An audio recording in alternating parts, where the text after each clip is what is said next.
A boa nova, depois de uma pressão assim bem, é de que a visita à igreja, que vai terminar aqui com a palestra, depois da palestra tem a visita à igreja. Essa visita será estendida à sacristia e ao claustro. Então vocês poderão contemplar um pouco dessa história agora nos muros, intramuros da comunidade. Então o claustro e a sacristia serão abertos para a visitação dos participantes. Muito obrigado, Dom Abade. É um presente a Dom Mauro.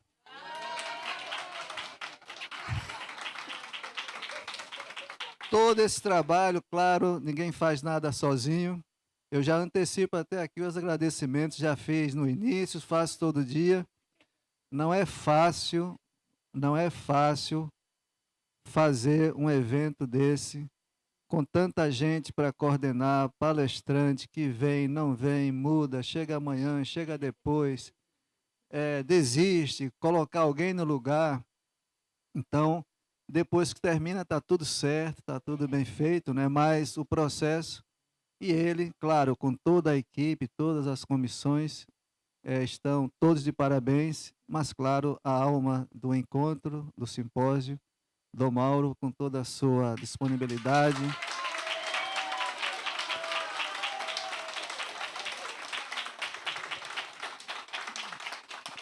Eu invejo o quanto ele guarda as coisas, datas, nomes, impressionante, né? Uma coisa. E dá conta de escrever, de organizar, então Deus realmente tem os seus, age. Então, mais uma vez, parabéns em nome da congregação, né, Madre?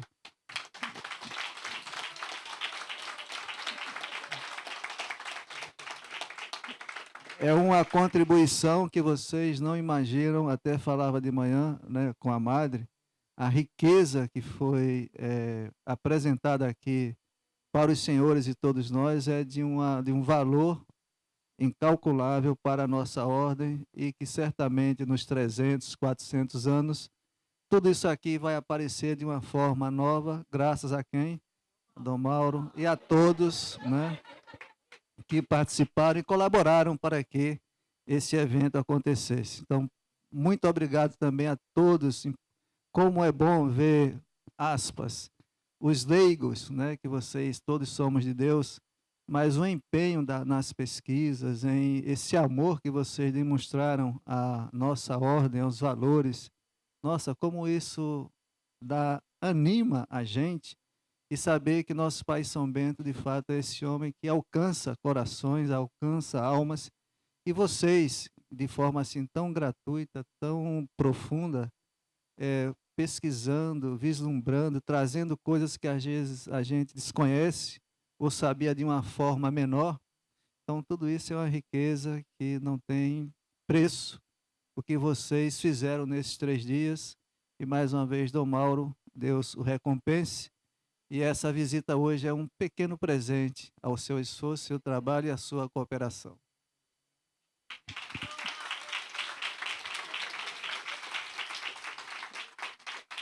Muito obrigado, Dom Abade.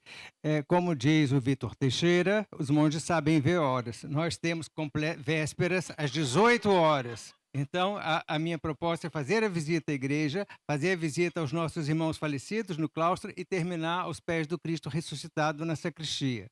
E a direção de Dom Hilário, que está aqui no meio de nós. Então, era isso que eu tinha que falar. Agora, a Tamara, então, apresenta a próxima palestrante. The last but not least. Bom, então eu tenho o prazer de convidar aqui a professora Cristiana Facchinetti, né, que é pesquisadora e professora da Fiocruz, né, vinculada ao programa de pós-graduação em História das Ciências e da Saúde, né, da Casa de Oswaldo Cruz, e que pesquisa a circulação dos saberes psi, trajetória de refugiados e relações entre ciência, política e subjetividade. Então, um prazer recebê-la aqui, professora. A palavra é sua.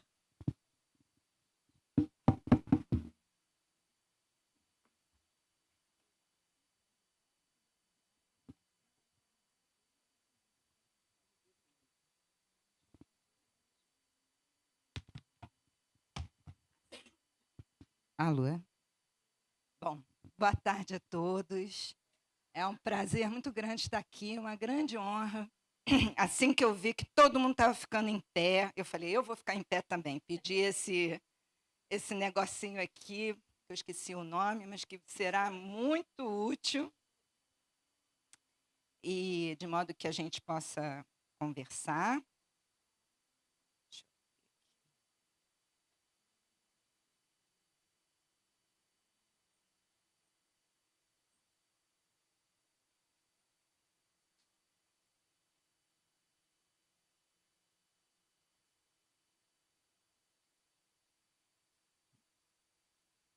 E eu também não sou boa de direita e esquerda, deixa eu aprender aqui o que é.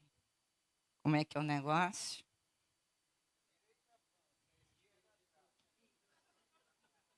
E pronto. A gente estuda tanto e não aprende a passar um negocinho desse, né? E aí, se quiser apontar, é só apertar aqui. Tá. Isso aqui. Ah, tá. Pronto. Bom, então, vou começar fazendo esse agradecimento enorme, né, ao... Só um momentinho. Ao Dom Mauro, antes de mais nada. Eu queria olhar para vocês, eu preciso de um minutinho, porque eu me atrapalhei aqui com o roteiro.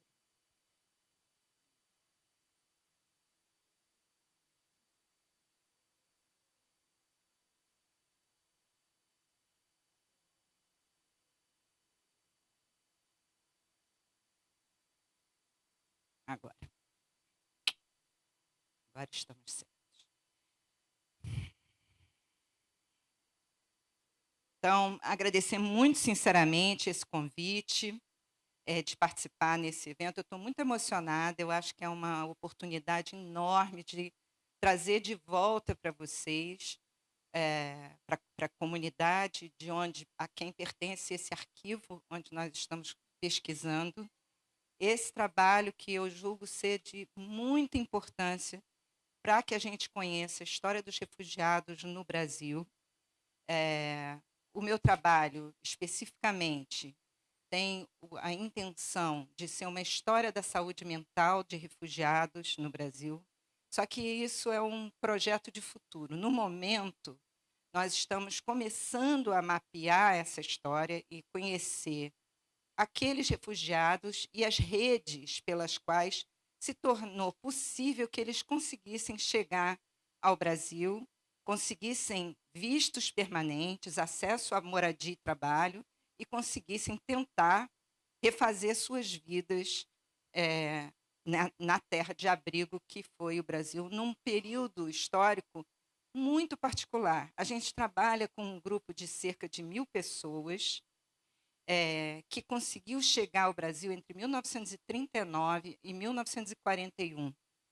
Essas pessoas chegaram ao Brasil no momento, então, que as fronteiras estavam fechando por causa da guerra, e foi uma exceção que foi construída a partir de uma negociação do Papa Pio XII com o governo varguista, em meio do Estado Novo, que tornou possível a conquista pelo Papa de 3.000 vistos permanentes para o Brasil. A gente poderia dizer que foi uma conquista muito especial, é uma espécie de jabuticaba, porque nenhum outro país, inclusive na América Latina, aceitou fazer essa negociação com o Vaticano. Então, o nosso estudo gira em torno desses refugiados que, na verdade, nem todos os 3.000 vistos foram transformados em desembarque. Então, a gente está estudando como foi possível que essas pessoas conseguissem chegar até aqui e quais foram as redes religiosas, diplomáticas, políticas que foram necessárias, administrativas, burocráticas, que foram necessárias para que elas desembarcassem. Tá? Sem a documentação que nós encontramos muito recentemente no mosteiro, a gente conheceria essa história assim pela metade. Nós viemos já fazendo algum tempo a história pela documentação do Itamaraty, que tem sido muito rica, muito importante. Conseguimos acesso também à documentação da Biblioteca Nacional de Frankfurt, onde existe um fundo chamado Fundo de Exílio no Brasil, onde a gente encontrou uma documentação importante. Também o Arquivo Federal Suíço, que tem parte dessas pessoas, grande parte desses 1.000 que nós conseguimos mapear, saíram da Suíça através, com visto de passagem, de transporte pelo meio da Espanha, conseguiram mais um visto de estada transitória em Lisboa. Dali eles conseguiram o navio e chegaram ao Rio de Janeiro com vistos permanentes. E além desses arquivos, recentemente, um grupo da Universidade de Münster, liderado pelo professor Wolff, está digitalizando as súplicas ao Papa.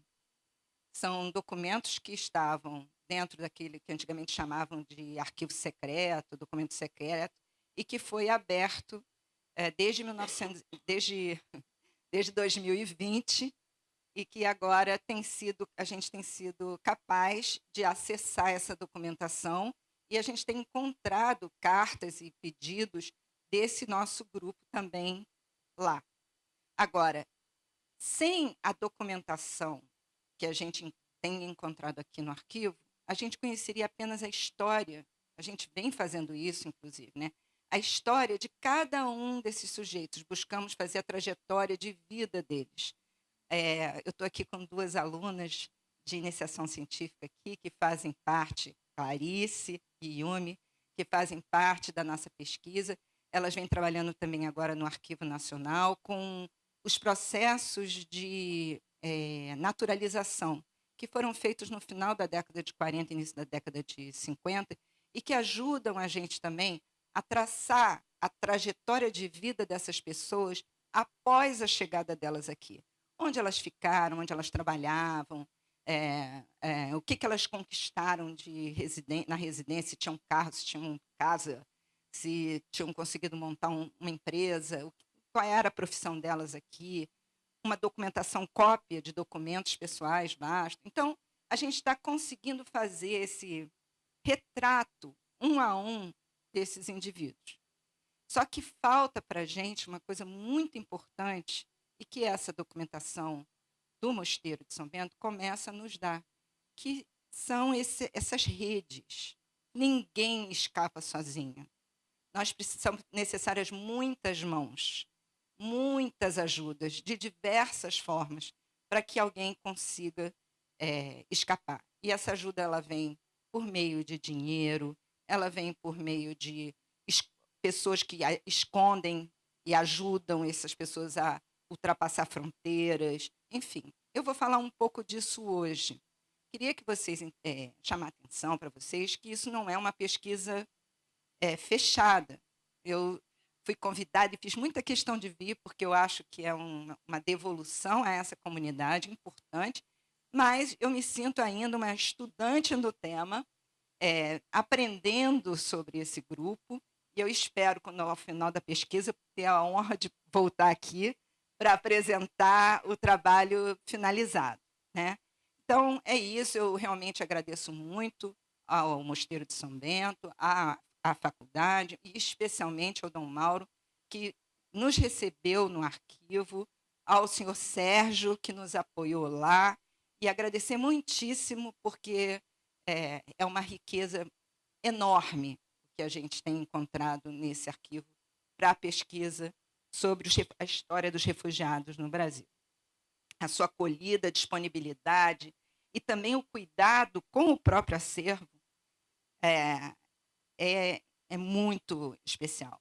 E, assim, esse agradecimento não é só particular e protocolar, faz parte do argumento que eu estou trazendo aqui, porque sem arquivos preservados, organizados, abertos à pesquisa, todas essas trajetórias elas permaneceriam sem memória, no silêncio e esquecidas. Então, não se trata só de falar de documentos preservados pelo Mosteiro de São Bento, mas de refletir com vocês o que eles nos permitem ver.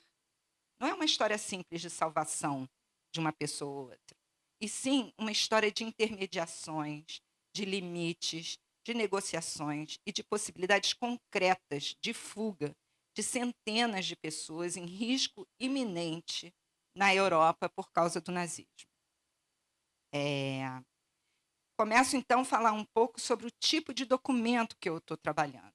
São documentos oficiais, que estão, muitas vezes, no Itamaraty ou no Arquivo Nacional, atas associativas, correspondências diplomáticas, cartas de familiares, registros consulares, bibliografia recente também, baseada na abertura do pontificado do Pio XII.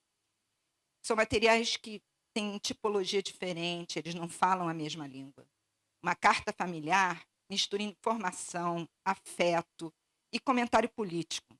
Uma ficha consular comprime uma trajetória em campos administrativos. Justamente por isso, cruzar essa heterogeneidade de documentos permite certas operações. Então, eu quero discutir uma história que, à primeira vista, podia ser contada como uma história de salvamento. A autorização concedida pelo governo Vargas, em 1939, de 3.000 vistos para imigrantes católicos de origem semita, a pedido de Pio XII. Mas o objetivo aqui é deslocar essa narrativa e perguntar como uma autorização política pôde ou não se transformar nessa fuga. O título, Diplomacia, Fé e Fuga, reúne os 3 planos que organizam a minha análise.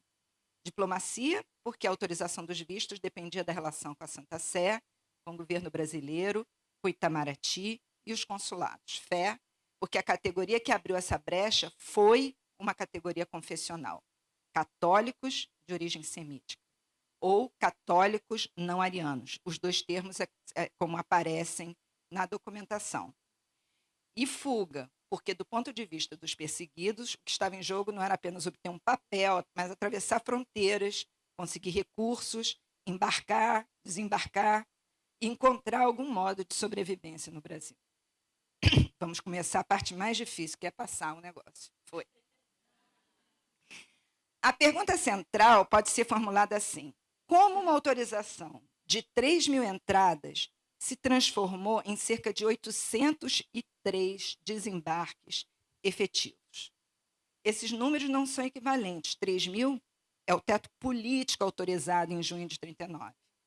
Cerca de 959 corresponde ao número de casos que foram processados pela Secretaria de Estado do Vaticano até dezembro de 41, segundo a historiografia mobilizada.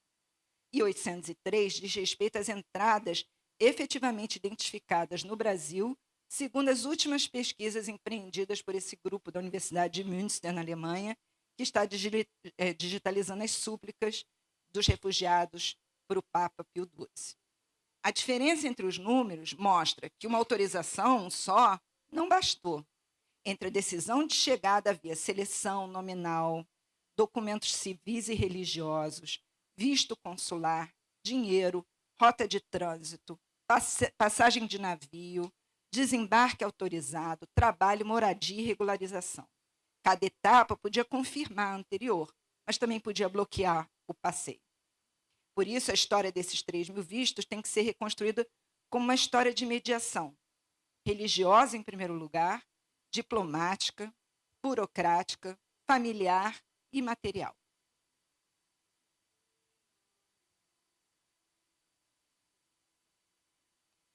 O primeiro documento que eu quero colocar no centro de análise para vocês, que eu encontrei aqui no arquivo, é a ata da Assembleia Geral Constituinte da obra Socorro aos Católicos Perseguidos, que foi realizada no Rio de Janeiro, no dia 27 de setembro de 1938.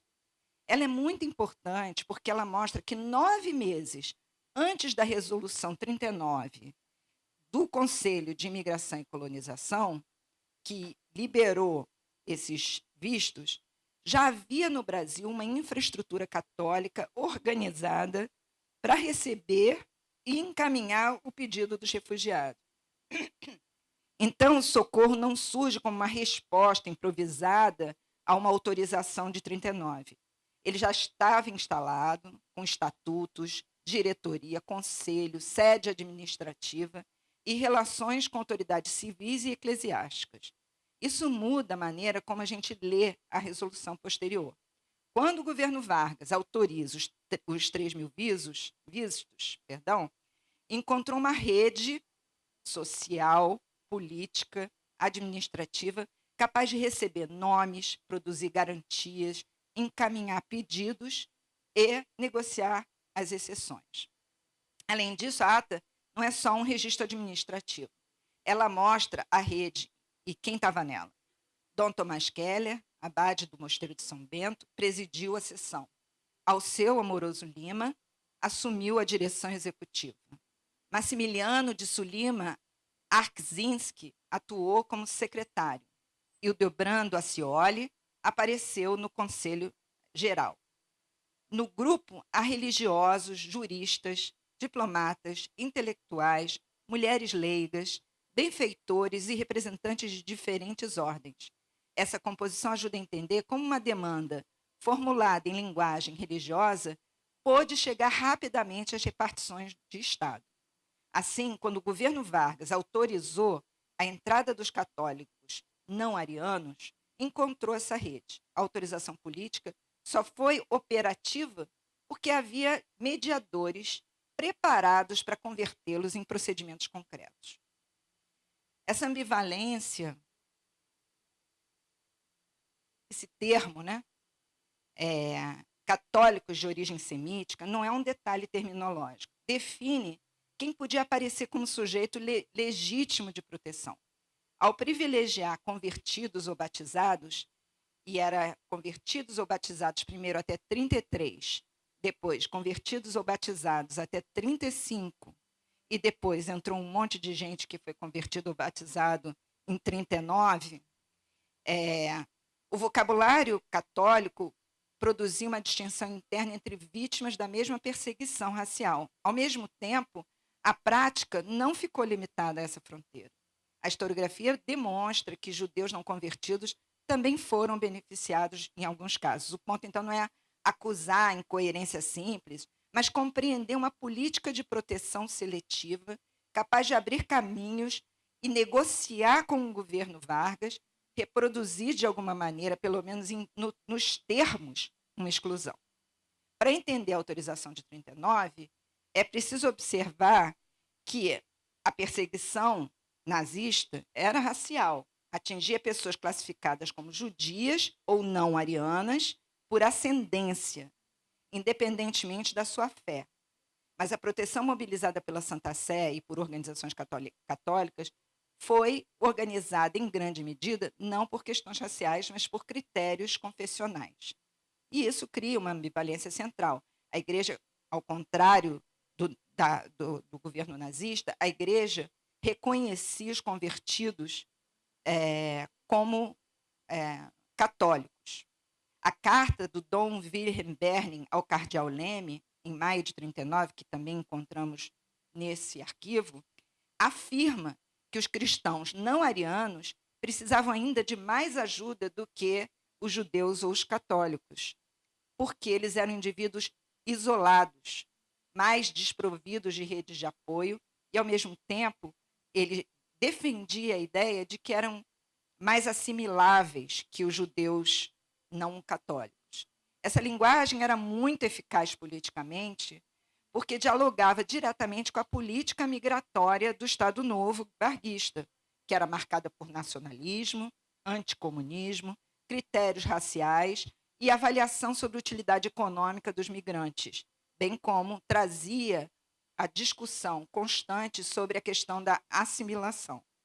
A frase síntese é essa: a Igreja traduziu uma coisa que era perseguição racial numa categoria confessional. O Estado brasileiro traduziu essa proteção para critérios de assimilação, utilidade e controle.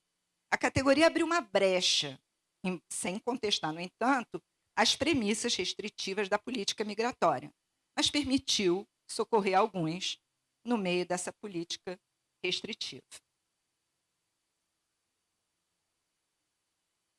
A Conferência de Evian, em julho de 1938, expôs a distância entre a gravidade da crise dos refugiados e a disposição dos Estados-nação para ampliar a migração.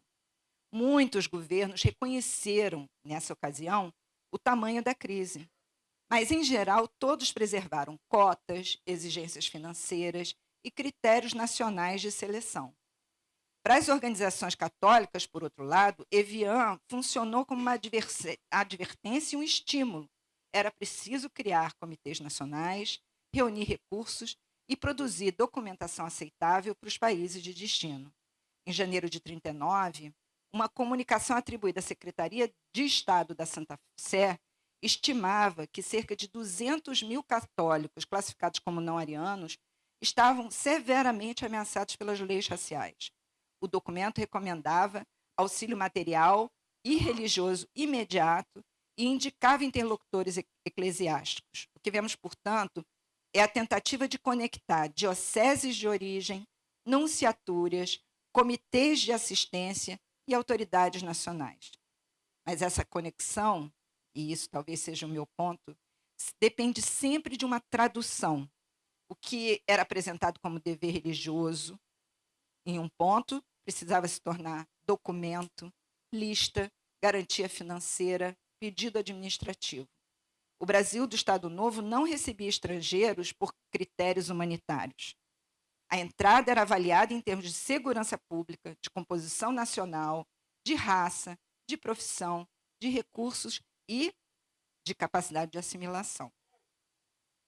Por isso, as cartas e os memorandos católicos frequentemente insistiam na profissão, na moralidade, na família, na aptidão ao trabalho e na distância desses indivíduos das suas organizações judaicas de origem. A linguagem religiosa precisava ser compatível com essa gramática administrativa brasileira. E essa compatibilidade, como vemos, tinha um preço, tornava a proteção possível nos limites de uma seleção rigorosa. É por isso que eu uso a ideia de máquina de tradução. Não se trata de uma máquina impessoal, automática, mas de um conjunto de pessoas, de papéis, de carimbos, de salas e relações de confiança que permitiam passar de um registro para outro. Um pedido vindo da Europa precisava ser reconhecido por uma autoridade eclesiástica, representado em termos aceitáveis para o governo brasileiro, acompanhado de garantia de manutenção e encaminhado ao consulado competente. Cada conversão acrescentava possibilidades, mas novas exigências. Os estatutos do Socorro definiam a entidade como uma sociedade civil de fins altruísticos, e inspiração católica, destinada a orientar e amparar católicos perseguidos que procurassem refúgio no Brasil. Mas quando lemos a ata, percebemos que sua função era muito mais operacional do que meramente moral. O Socorro transformava apelos humanitários em expedientes, em atestados, em cartas, em listas, em depósitos, em compromissos de manutenção, em projetos de trabalho e pedidos de visto. A fé dava legitimidade, a burocracia definia a eficácia. A imagem da lista de membros ajuda a evitar uma explicação muito simplificada. A gente não está diante de uma rede eclesiástica apenas, ou diplomática, ou filantrópica, e sim de uma composição híbrida. Essa hibridez era uma força, porque ampliava os canais de ação. Um abade legitimava, o jurista interpretava, o diplomata encaminhava, um benfeitor financiava e o intelectual mobilizava a opinião pública através dos jornais. Mas era também uma forte fonte de fricção, porque esses agentes não tinham os mesmos objetivos, os mesmos recursos ou a mesma autoridade diante do Estado. A lista de membros da ata permite visualizar essa heterogeneidade. São beneditinos, franciscanos, jesuítas, membros da Congregação do Verbo Divino, juristas, diplomatas, intelectuais e benfeitores. Dom Tomás Kelly e Delbrando aparecem nesse mesmo circuito institucional antes ainda que a Scioli tivesse ido para a embaixada junto à Santa Sé. Ou seja, em 1938, ele já conhecia o vocabulário, os agentes, os obstáculos do socorro católico. Ao mesmo tempo, isso não o transforma em nenhum herói. Nesse mesmo período, ele defendeu publicamente, no Itamaraty também, posições restritivas sobre imigração judaica, e o interesse da sua história é essa tensão e coexistência. Não precisamos transformá-lo num herói, nem um anti-herói, e sim mostrar como um diplomata inserido em redes católicas de auxílio era ao mesmo tempo participante de uma política migratória seletiva e racializada, fazendo parte do governo varguista.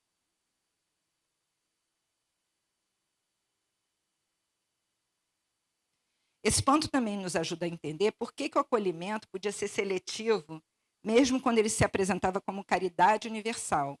Quem não tinha recursos, profissão valorizada pelo Estado, família, trabalho ou instituição que assumisse a responsabilidade por eles, tornava-se ainda mais vulnerável e propenso a um bloqueio. A documentação do socorro mostra uma tensão permanente, de um lado o imperativo cristão de acolher o estrangeiro, e de outro de provar ao Estado que aquele estrangeiro era administrável.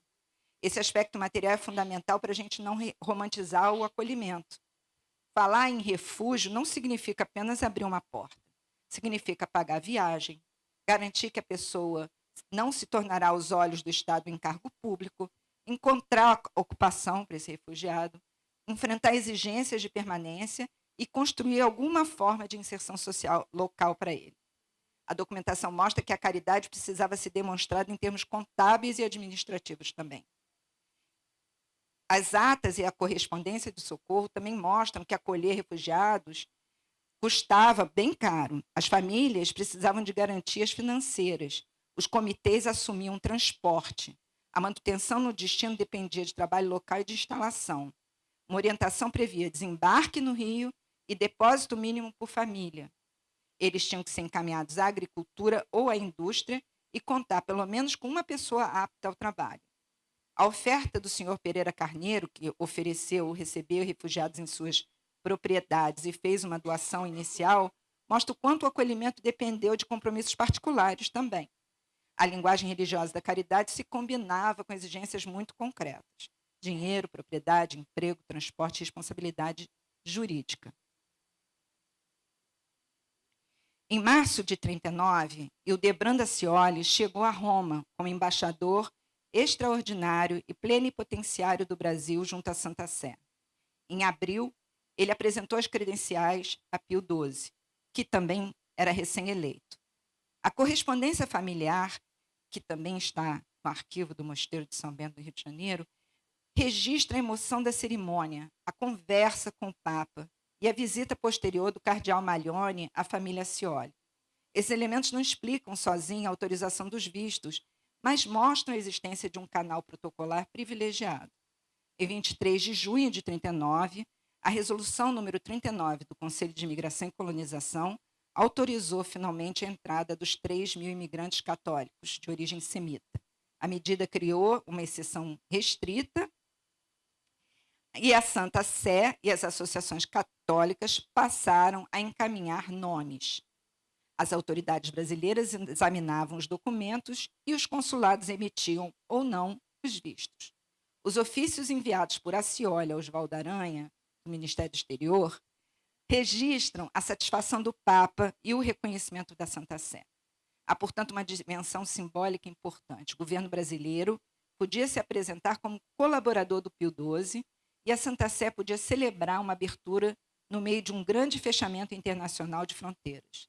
Mas essa dimensão simbólica convivia com limites muito concretos. A resolução criou uma exceção, mas não uma mudança estrutural na política migratória. O gesto foi diplomático, seletivo e condicionado desde o início. O ponto decisivo é que os 3.000 vistos eram um teto autorizado e não uma realidade executada. Proponho a pensar esse programa como um funil. No primeiro nível, a autorização política. No segundo, os casos processados pela Secretaria Vaticana. No terceiro, as entradas efetivas. A diferença entre autorização e emissão tem a ver com boicotes consulares, mudanças na guerra, falta de recursos, recusas, atrasos, dificuldades de trânsito, que a gente pode acompanhar um a um na história e trajetória de vida dessas pessoas. Os consulados brasileiros de Berlim e Hamburgo, conforme nos mostra a documentação do arquivo do Itamaraty, sob influência do embaixador Ciro de Freitas Vale, retardaram ou bloquearam, muitas vezes, as emissões de visto. O centro autorizava, a igreja recomendava, mas os postos interpretavam, filtravam e, nesses casos, impediam a cessão de vistos permanentes, sob a alegação de que aqueles que pediam ajuda, na verdade, não eram católicos. Esse funil também ajuda a interpretar a suspensão do acordo, em novembro de 41. Quando o programa foi suspenso, ele já estava bem reduzido por obstáculos sucessivos. A Scioli tentou manter o acordo valendo pelo menos, pedindo que valesse pelo menos para as pessoas que já estavam no meio da viagem, em alto mar, muitas vezes, e já possuíam vistos, mas não conseguiu reverter esse bloqueio. Muitas pessoas que chegaram ao Brasil depois desse momento não puderam desembarcar. O encerramento formal, portanto, não interrompeu uma política plenamente fluida. Ele fechou uma experiência que já vinha sendo comprimida por consulados, documentos inacessíveis, falta de passagem, etc.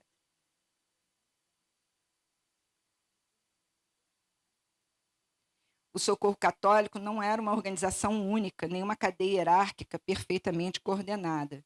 O Pio XII e a Secretaria de Estado conferiam legitimidade. Os núncios acompanhavam os casos. Os bispos reuniam documentos. As ordens religiosas ofereciam contatos e hospedagem. Os comitês levantavam recursos. Os leigos traduziam demandas em projetos profissionais ou industriais. Essa rede era transnacional, num sentido muito concreto. Uma informação podia sair de uma diocese alemã, passar por Roma, chegar a uma nunciatura na Suíça, ser encaminhada ao Rio de Janeiro e voltar como exigência consular.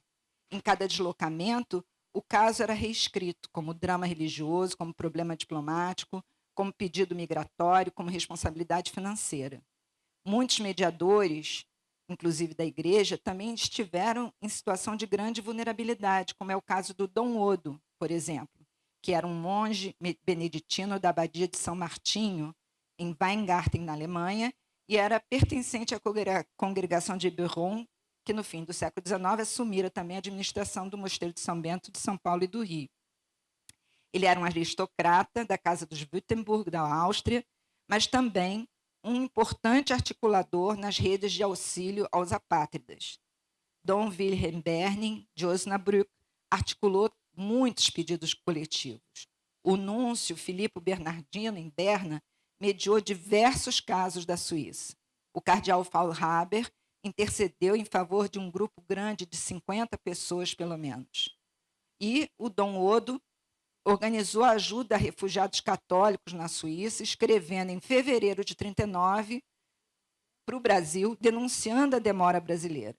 Segundo ele, prometiam-se vistos que nunca eram concedidos, e essas pessoas estavam extremamente ameaçadas. A frase é poderosa porque mostra o choque entre a urgência humanitária e o tempo burocrático. Por causa do seu amplo trabalho de ajuda humanitária, Dom Odo também foi perseguido pelos nazistas, perdeu todo o dinheiro que tinha de família com o qual ele usava para fins humanitários e tornou-se também um migrante forçado nos Estados Unidos após a anexação da Áustria à Alemanha nazista. Essa sobreposição entre mediador e refugiado torna a rede bem menos estável do que uma organização formal, o que era muito comum à época. Ele dependia da autoridade moral dos agentes, a rede, ela dependia, né? Mas também da sua capacidade de se manter em circulação. O caso do Dom Odo e também do pacifista Friedrich Wilhelm Förster e do grupo organizado por ele, por Hermann Matthias Görgen, mais diretamente vinculados às redes brasileiras, permite ver essa rede mais perto.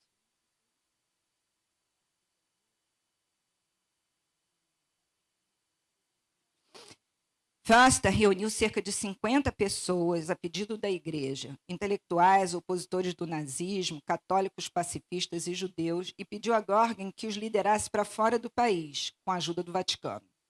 Alguns dependiam de documentos emitidos pelo governo tcheco no exílio, em Londres, não tinham documento e conseguiram esse documento falso e verdadeiro. Falso porque eles não eram tchecos, verdadeiro porque era dado pelo próprio governo. Outros recorriam a passaportes Nansen. A maioria dos membros, todos apátridas, atravessou pela Espanha com visto de trânsito, embarcou em Lisboa e chegou ao Rio de Janeiro no início de 41 como um grupo de industriais. Mas nada disso foi simples, era preciso dinheiro, como já falamos aqui, né? Documento, trânsito, navio.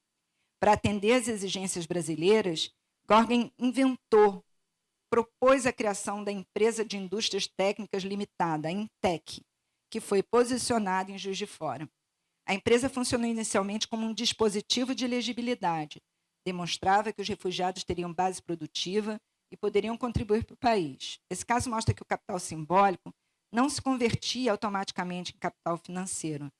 O Förster, que era um sujeito muito conhecido, muito importante, desde o final do século XIX, na Europa, professor, didata, titular de várias universidades, ele tinha acesso a vários núncios e várias autoridades diplomáticas também. Dom Odo podia escrever cartas urgentes para o próprio Pio XII. Görgen podia até elaborar um projeto empresarial e construir uma rede de apoio com a ajuda de Förster, mas nada disso era resolutivo em si mesmo. O visto, então, é apenas um dos elos que abriu uma possibilidade. A fuga dependeu o tempo inteiro de uma cadeia inteira de condições materiais.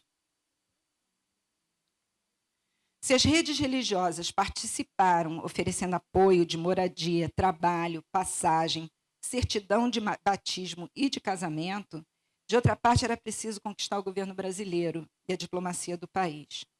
Vamos voltar, então, nosso olhar para um personagem que acabou por reunir na sua pessoa um nó nessa rede que ligava os movimentos católicos e o Itamaraty. Hildebrando Ascioli. Em 1938, antes dele seguir para Roma, ele integrou, como falamos, o Conselho Geral do Socorro. Em 1939, quando chegou como embaixador junto à Santa Sé, passou a ser o principal emissor da transmissão dos pedidos da Igreja, agradecimentos do Papa ao governo brasileiro e tentativa de resolver os impasses do Vaticano junto ao governo brasileiro. Mas essa atuação precisa ser confrontada com o ofício secreto de 22 de abril de 1938, quando ele acompanhava eugenistas como o Oliveira Viana, no Conselho de Imigração e Colonização. Com o seu olhar, ele defendia posições que muitos consideram antissemitas e restritivas, pois qualificava judeus como inassimiláveis e associados ao comunismo, propondo uma cota de, no máximo, 2% para o cômputo geral da imigração no país.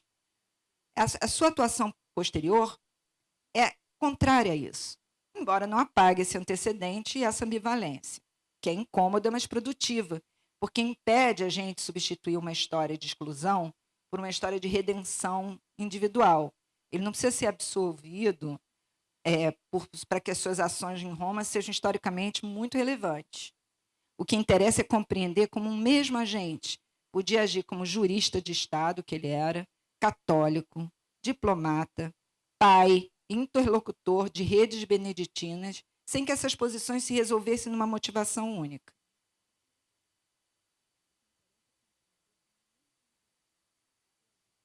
De fato, o papel de Ascioli como mediador entre esses vários mundos pode ser ainda maior do que se conhece até hoje. Espero que até o final da minha pesquisa eu possa dar uma resposta mais contundente a esse respeito. Mas a carta que ele envia a seu filho, Renato Barbosa Ascioli, que depois se tornaria o Dom Inácio, de 19 de fevereiro de 41, é um documento muito importante, porque mostra a sua mediação em ato. E o Debrando escreve a seu filho, ligado ao universo beneditino, e menciona 2 casos pelo qual as pessoas do mosteiro tinham demonstrado interesse. Ou seja, 2 pessoas que estavam na Europa e o mosteiro de São Bento pedia ajuda por eles. O primeiro é um senhor chamado Cris, cuja entrada provisória precisava ser convertida em permanente por meio da Comissão de Permanência de Estrangeiros, ou ele teria que voltar à Europa um risco de morte iminente. O segundo é o professor Muscat, recomendado pelo próprio Dom Tomás Keller para uma cadeira acadêmica no Brasil, e sobre quem o Itamaraty negara a entrada, alegando que não havia cadeira de direito canônico nos cursos superiores brasileiros à época. Sem documentação adicional encontrada até agora, não podemos dizer que incorporar automaticamente esses dois senhores à cota dos 3.000, mas a carta mostra a mecânica da mediação. Os religiosos transmitiam os nomes, Renato mantinha contato com o mundo monástico e fazia ponte com o pai. E Debrando consultava Itamaraty, e a resposta retornava como exigência administrativa ou objeção profissional. Essa passagem entre família, mosteiro, embaixada, ministério é uma das operações centrais que a nossa pesquisa está buscando reconstruir. Essa textura permite discutir nomes e não apenas a decisão final. Por isso, a correspondência familiar que encontramos não é um complemento afetivo apenas. Ela é fonte de uma história administrativa e da fuga.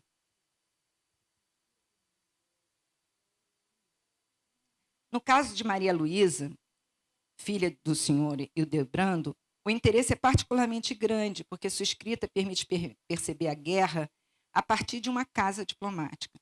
Ela acompanha cerimônias, rumores, missas, visitas, ausências e expectativas em torno da vocação monástica de Renato. Esse olhar não substitui os ofícios de Hildebrando para o Itamaraty, mas os desloca. Mostra como o mundo oficial era vivido no cotidiano. A conversa com o Papa torna-se relato nas cartas ao irmão. A pressão sobre Pio XII aparece como preocupação familiar.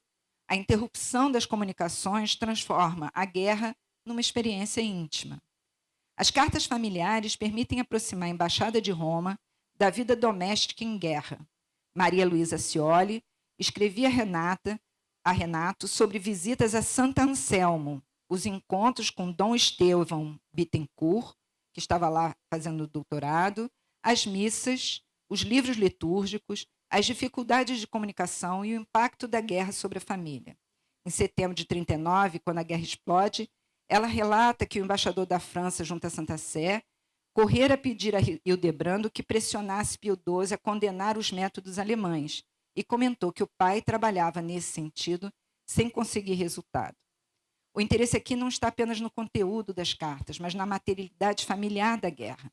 A escrita cotidiana registra preocupações que nos ofícios aparecem de forma mais contida e mostra como o mundo oficial era vivido no cotidiano.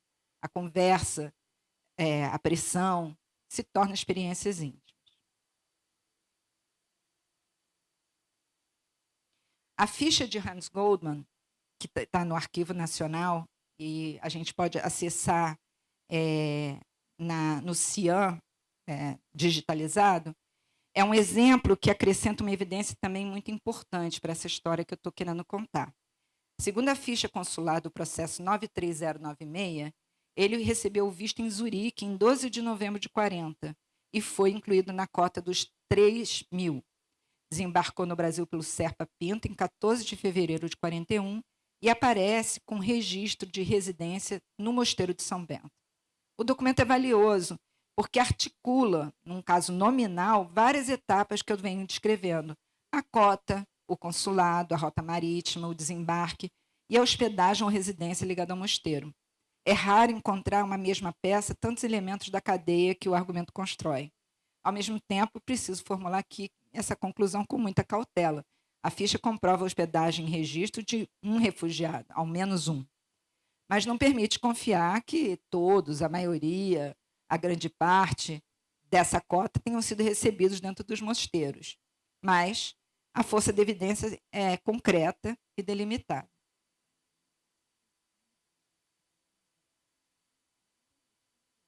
Então, chegamos aos problemas dos limites da evidência. O que a gente pode afirmar até agora com segurança?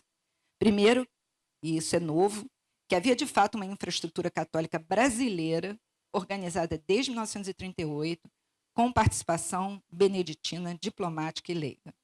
Segundo, que o Debrando Scioli integrou esse circuito antes de ir para Roma, como diplomata e depois transmitiu pedidos e impasses entre a Santa Sé e o governo brasileiro. Terceiro, que as cartas familiares e monásticas mostram a circulação de nomes entre mosteiro, família, embaixada e Itamaraty. Quarto, que pelo menos um refugiado incluído na cota, Hans Goldman, aparece documentalmente associado à residência no mosteiro, o que permanece em aberto. A escala do acolhimento direto nos mosteiros brasileiros, a duração dessas hospedagens, o papel específico do Dom Inácio e a forma como diferentes casas beneditinas participaram ou não dessa recepção. Separar comprovado, plausível e em aberto é também uma escolha ética dessa escrita histórica. Em termos de perseguição, refúgio, salvamento, sempre há a tentação da gente completar lacunas com narrativas muito coerentes. Mas as lacunas são um resultado. Reconhecer os limites não diminui a importância da rede beneditina, ao contrário, permite relançar perguntas mais precisas para a continuidade dessa pesquisa. Para concluir, espero que eu não esteja me durando demais, volta a pergunta inicial. Como uma autorização de 3.000 entradas se transformou em 813 desembarques? A resposta parece estar numa cadeia de mediações heterogêneas. A Santa Sé construiu uma categoria de proteção, o Estado brasileiro filtrou por critérios migratórios, os consulados interpretaram e muitas vezes bloquearam, os comitês reuniram recursos materiais, as famílias escreviam, pediam ajuda, transmitiam e registravam, e os próprios refugiados precisavam transformar tudo isso numa rota, numa passagem e numa estratégia de sobrevivência. O programa combinou socorro efetivo e exclusão. Permitiu que centenas de pessoas escapassem, mas dentro desses limites, uma política seletiva, muito instável e racializada. A história que emerge não é de uma salvação linear, mas um processo contingente no qual fé, diplomacia, documentação, dinheiro, oportunidade precisavam se alinhar por tempo suficiente para permitir uma travessia. E essa conclusão também reposiciona os refugiados. Eles não são apenas beneficiários passivos de uma política ou de caridade. Suas trajetórias revelam escolhas, perdas, estratégias documentais, dependência de intermediários e capacidade de aproveitar brechas. Quando o alinhamento falhava, a autorização permanecia promessa. Quando funcionava, pelo menos parcialmente, podia significar a diferença entre ficar preso na Europa, ou pior, e chegar ao Brasil. É isso, gente. Muito obrigada.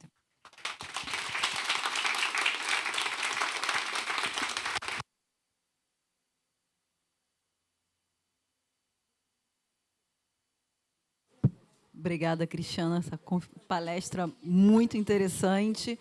Queria abrir, então, para perguntas, para questões. A Renata perdeu o telefone. Tem um telefone perdido em algum lugar. Se alguém achou, acharam, achado. Tá vendo? Bingo. Isso é papum. Nunca vi uma coisa tão rápida assim. Alguém gostaria de fazer alguma questão para a professora Cristiana? Eu, na verdade, queria, então, Cristiana. Dom José, então deixa o Dom José falar primeiro. Alguém tem um microfone aí para entregar para ele? Claro.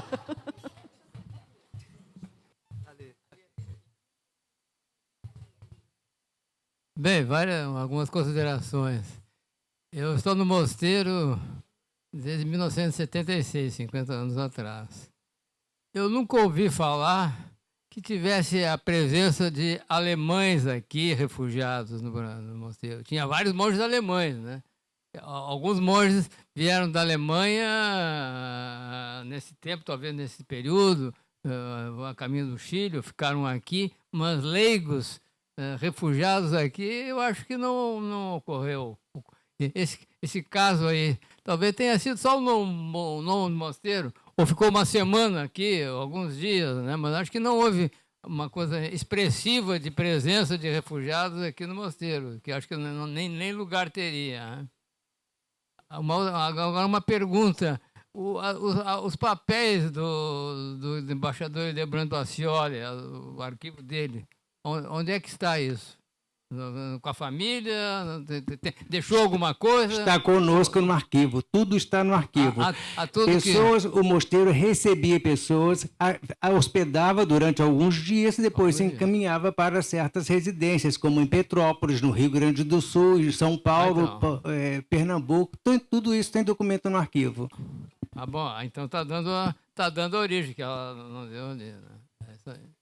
É isso. Uma das questões é que, se eles não conseguissem lugar para ficar, eles iam ficar presos na Ilha das Flores.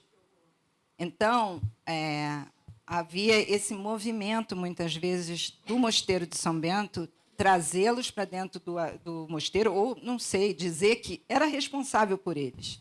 E dali eles iam encaminhados para algum lugar assim que se conseguia um trabalho. A ideia de libertá-los é duro, mas a ideia de permitir que eles saíssem da Ilha das Flores era muito dependente deles terem um trabalho e uma localização para morar. Uma pergunta, Cristiana, assim, claro que a tua pesquisa é essa rota, né, deles chegarem aqui, mas vocês conseguiram, ou vocês têm esse objetivo de repente, traçar um pouco esses que conseguem, né, se estabelecer aqui, como que se eles estabelecem, se eles ficam de fato, em definitivo, aqui no Brasil, se isso também está na perspectiva da pesquisa de vocês? Vou contar para você um segredo. O meu trabalho atualmente é a história de trajetórias de vida. Eu estou trabalhando 2 trajetórias de vida, desde antes, como era a vida deles antes do nazismo, passando pelas migrações, pelos deslocamentos sucessivos na Europa, até tentar entender como é que eles conseguiram fazer essa rota. E aí, depois que eles estão no Brasil, por isso a gente está pegando a documentação de naturalização, o que aconteceu com eles quando eles chegaram? Porque, para mim, me interessa muito a minha formação de origem. Eu sou psicanalista de origem e estudo história da saúde mental, né? A minha preocupação, meu interesse foi muito suscitado porque eu tive acesso a processos de vida Gutmachen, que são processos de reparação nos anos 60, a partir dos anos 60, de solicitações, não só dos judeus, mas principalmente judeus, mas também muitos católicos, que eu não tinha a menor ideia, que foram perseguidos porque eram contra o movimento nazista. Existia um movimento católico, pacifista, religioso, muito forte no início do século XX. Essas pessoas tinham jornais e revistas, foram considerados inimigos do Estado, foram considerados muitas vezes espiões. Algumas dessas pessoas ficaram no Brasil depois. E a minha preocupação é, ok, sobrevivi. E agora? E essa documentação, que é uma escrita de memória, o sujeito que pede indenização, ele tem que contar a história dele. Tudo o que ele tinha antes, materialmente, o que ele perdeu, que os nazistas roubaram dele. Mas, a partir do fim da década de 50, eles passam também a poder pedir reparação pelos danos psíquicos. E aí você começa a ter uma série de laudos psiquiátricos que são reunidos nesses dossiês. Foi isso que começou a me intrigar. Só que, para eu chegar lá, eu preciso entender todo esse processo antes. Porque uma das questões que eu fui descobrindo também ao estudar as trajetórias individuais é uma coisa que eu falei aqui. Ninguém foge sozinho. Ninguém consegue é heróico, parece cinema. Ninguém consegue isso tudo. Como é que algumas pessoas conseguiram apoio e outras não? O que as diferenciava? Por que essas pessoas, muitos judeus que não tinham se convertido, conseguiram certidão de casamento? Em 1930, dezembro de 39, às vésperas de entrar no navio. Então, eles conseguiram. Por que tem dinheiro envolvido? Provavelmente não é isso que justifica, que explica. Que redes sociais são essas que os ampararam suficientemente no meio dessa vulnerabilidade, que permitiu que eles conseguissem chegar aqui. Então, isso faz parte de um processo que eu tenho a impressão que eu vou passar alguns anos estudando, porque é absolutamente importante, porque a gente está vivendo hoje uma crise de refugiados enorme, que a cada dia cresce mais. É preciso que a gente compreenda como essas redes podem ajudar essas pessoas e o papel de cada um de nós, né? E, ao invés de entender isso como uma coisa de indivíduos separadamente. Então, é história, ele tem uma importância para entender aquele período, mas também é um instrumento para a gente pensar as questões prementes que a gente vive numa crise terrível nos dias de hoje. Então. Alguém? Boa tarde. Obrigado pela sua comunicação. Eu sou de Portugal, já deve ter reparado. Jura? E em Portugal temos um caso também, ou melhor, temos uma história de refugiados no mesmo período, também de cônsules, de consulados, enfim, com envolvimentos nem sempre muito claros, e também temos, no caso, muitos dos refugiados judeus, naturalmente, e principalmente, terem muitos ficado, em vez de seguirem caminho para o Brasil, ou para a Argentina, ou para o Uruguai, para os Estados Unidos, até ficaram em Lisboa, ficaram em Portugal. É curioso até que as esplanadas portuguesas têm uma origem, curiosamente, em muitos judeus, principalmente berlinenses, que viam Portugal um país tranquilo, com tanto sol, e as pessoas iam para dentro dos cafés fumar e estarem fechados, e lá fora o sol, e pediam para abrir esplanadas. Mas a pergunta aqui, eu sei que ainda está em fase de estudo, em fase de trabalho, ainda não sabe o que é que aconteceu aos 803 que chegaram. Eles saíram do Brasil, ficaram no Brasil, não tenho nenhuma ideia. Outras ordens também fizeram o mesmo papel que São Bento do Rio de Janeiro. Não foi responsável pelos 803. A minha questão, a minha dúvida.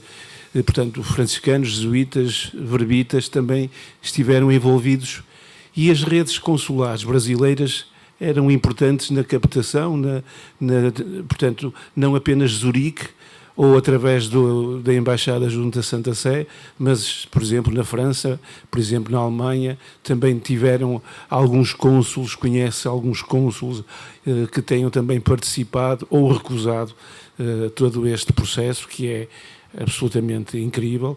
E, ao mesmo tempo, também, já agora, aqui no Brasil, existia uma comunidade descendente, existe, de descendentes de alemães, e eu não quero estar a ferir, nem a ser, portanto, a gerar suscetibilidades, mas havia muitos pró-nazis, bastantes. No Rio Grande do Sul, na micro-região colonial de Santa Rosa, por exemplo, e Lages, Santa Catarina também, há núcleos. Aliás, mais tarde o Eichmann será Cândido Godoy, etc., todo esse célebre enredo que ainda tem muito por explicar. Não sei se há também alguma relação,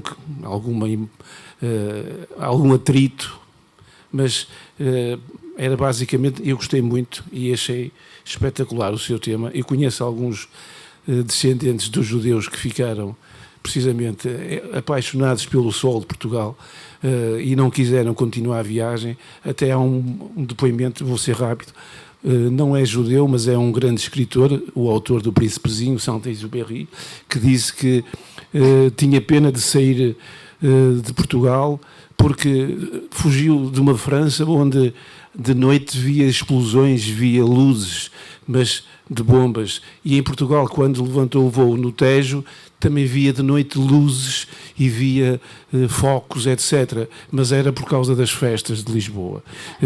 E achava, registou naquele seu toque romanesco a diferença de um país que vivia quase completamente no esquecimento e que era uma rampa, digamos, para muitos deles terem vindo. Os 803 passaram quase todos por Lisboa, seguramente.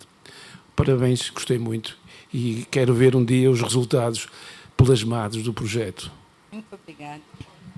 Infelizmente, ano passado a gente tentou fazer um projeto combinado com a professora Cláudia Ninhos, da Universidade de Lisboa.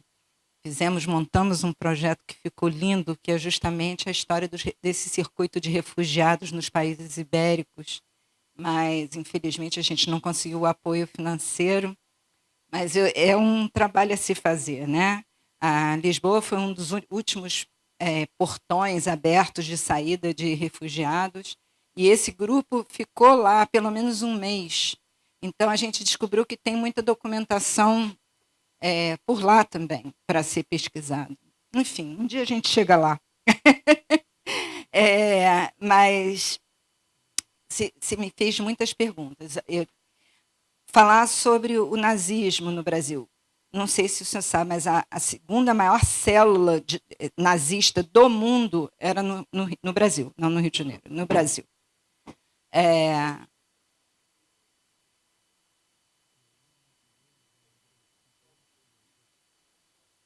Um partidão e muitos interessados, muitos... Não é à toa que a questão, quando a gente está falando do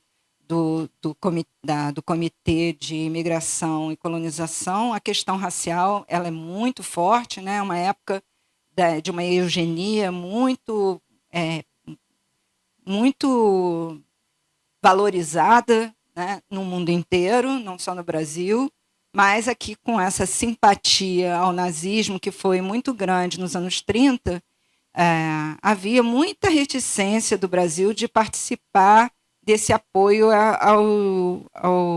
aos refugiados do nazismo. A sorte é que o jogo virou, e a Alemanha atirou num submarino brasileiro, e acabou a brincadeira ali, e sem contar a história, eu estou fazendo isso quase anedoticamente, né? Porque, na verdade, os Estados Unidos vinha pressionando para o Brasil se alinhar às Américas com os aliados já há bastante tempo, e o Brasil sempre naquela coisa diplomática deles, dizendo sim, claro, pois não, e enrolando, e essa coisa acabou que virou, e a gente ficou com os aliados abrindo a possibilidade de receber esses refugiados. Eu queria só fazer um pequeno comentário para seguir, que, por coincidência ou não, em 1938, 3 mil alemães identificados como nazistas foram expulsos do Brasil antes desses 3 mil vistos entrarem. No fundo, a Comissão de Imigração e Colonização continuava a tentar controlar a quantidade de imigrantes, só que agora ela estava escolhendo o tipo de alemães que ela queria receber. Eu que agradeço.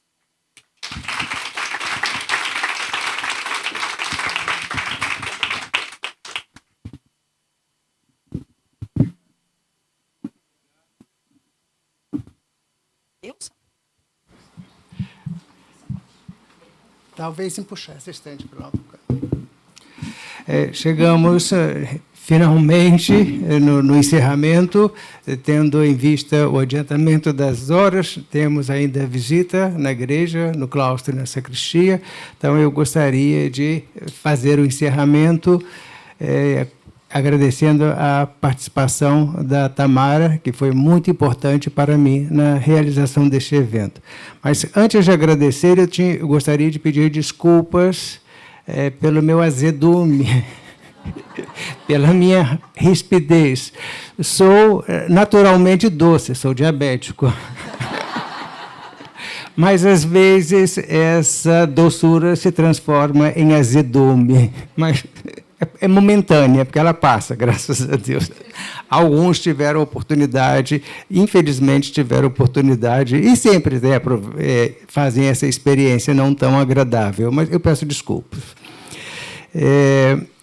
Tenho que agradecer particularmente à FAPERJ, que financiou esse nosso Seminário Internacional de Arte Sacra. Como presença internacional, agradecemos a presença do Vítor Teixeira, de Lisboa, de Portugal.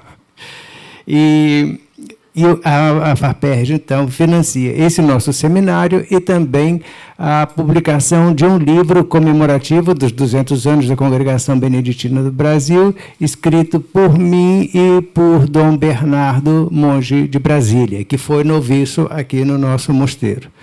Essas são duas publicações que nós pretendemos realizar nesses 200 anos. Uma primeira publicação que será dos artigos das palestras proferidas aqui, que será publicado através da nossa revista Coletânea. E, para isso, peço aos palestrantes que entreguem. A Madre Marta Lúcia já está com dela escritinho, já vi. A outra que falou sobre Dom Estevão, Maria de Lourdes, também já está prontinho, então os demais eu gostaria que entregassem até 30 de setembro. Está uma boa data? Espero que sim. Muito bem, muito obrigado. Temos que agradecer muito especialmente o deputado estadual Márcio Gualberto, que, se não fosse a colaboração dele, esse evento não teria sido possível. E, através do Márcio Gualberto, agradecer também a professora Maria Clara, ex-aluna da nossa faculdade, também o deputado Raymond, que foi ex-aluno da nossa faculdade, não deputado? Sim. Depois também assinalar a presença do Luiz Ramiro, que é assessor especial da Secretaria de Estado de Ciência e Tecnologia. Já vi por aqui, mas não vejo aqui no momento. Talvez esteja aí no corredor. Maria Clara, eu já agradeci, não? Temos que agradecer particularmente também a equipe da professora Tamara, os estagiários, os alunos dela da UERJ. Nossos monitores, né? A Isabela, Eric, que está ali, coitado, nos 3 dias atuando na transmissão, né? Lorena, Natália, foram imprescindíveis aqui para que esse evento acontecesse bem. Né, o João também, né, que não é da UERJ, mas eu estou quase adotando o João. É da Faculdade de São Bento. Aliás, eu vou roubar para mim. Aliás, da Faculdade de São Bento temos 2, 3, que são o João, 4. Peço perdão. A Elaine, que foi representante também, a Elaine, tem mais um também, tem outros vários aí da Faculdade de São Bento. Mas o André Butzke, que apresentou a palestra sobre o Mosteiro da Virgem, que é aluno do curso de pós-graduação em liturgia, as queridas irmãs Estela Maria e Maria Elizabeth, que nos presentearam com essa lindíssima camisa do evento, presente dessas 2 queridas irmãs. Então, agradecer a quem mais, agradecer a equipe, né, das produtoras, né, que permitiram a transmissão, né, de todas as conferências, né, pelo canal da Event 3. Depois nós vamos editar e vamos disponibilizar todas essas palestras no canal do seminário no YouTube. Isso será divulgado, ainda não está no ar, né? Então, agradecer também às equipes que possibilitaram, né, a qualidade, né, das transmissões e das fotografias que também vão ser divulgadas aos poucos. Agradecer a Maria Isabel Scano, que está aqui presente também. Quero agradecer muito particularmente o apoio dado pelo presidente da congregação, abade presidente, Dom Emanuel W. do Amaral, que sempre me apoiou nesse trabalho desde o início. Quero agradecer a minha queridíssima comunidade, através da pessoa de Dom Felipe da Silva, o nosso abade. Quero agradecer a Madre Marta Lúcia Ribeiro Teixeira, que me apoiou também desde o início, tem me apoiado, e pedir desculpa pelo excesso de e-mail, porque são tantas comunicações. Aliás, eu peço desculpas a todos, porque a Cristiana também, que está aqui, e outros, porque é uma burocracia muito grande. E eu procurei sempre fazer copiando a todo mundo, para ninguém ficar de fora.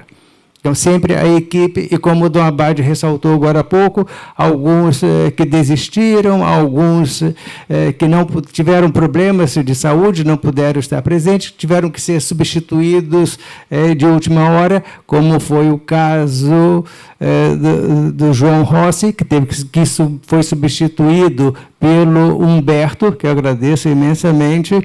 Depois, o caso da Márcia Amantino, que foi, aliás, a Márcia Amantino, que foi, agora já nem sei quem que substituiu quem.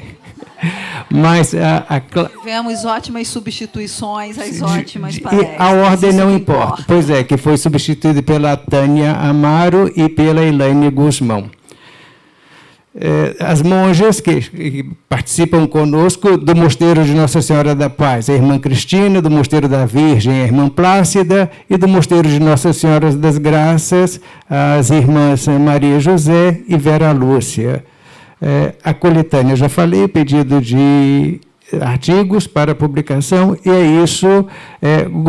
Gostaria muito de estar aqui 250 anos, mas acho que ninguém de nós, nem os noviços, nem os postulantes, que são os mais novos, não sei se estarão.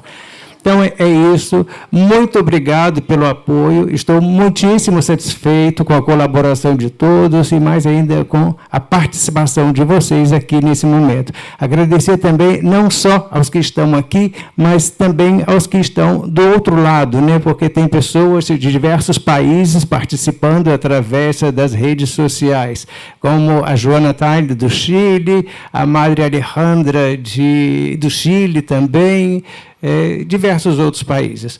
E a Gabriela, que me esqueci o sobrenome agora, da Argentina. Então, tem pessoas aí por vários, de Europa e de América e América em geral. Muito obrigado e até o próximo evento, que não seja outro jubileu de 250 anos, mas teremos outras efemérides a serem comemoradas. Muito obrigado e que Deus abençoe a todos.